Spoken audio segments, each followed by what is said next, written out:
यूरोपीय यूनियन के अहम मुल्क स्पेन में दुनिया की सबसे बड़ी लॉटरी के नताइज जारी कर दिए गए हैं।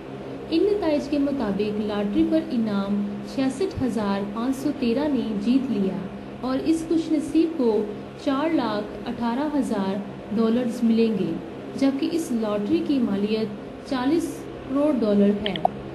इसके एक टिकट की कीमत $21 है और इस लॉटरी का नाम ऑल गार्डर लॉटरी है।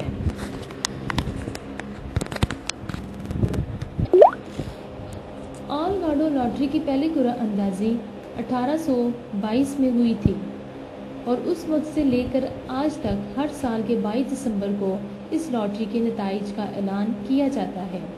ये लॉटरी स्पेन में इतनी मकबूल है कि स्पेन के 75% आबादी ने ऑल गार्डो लॉटरी के टिकट्स खरीद रखे हैं, जो कि इनका इस लॉटरी के निज़ाम पर एतमाद का मज़हर है।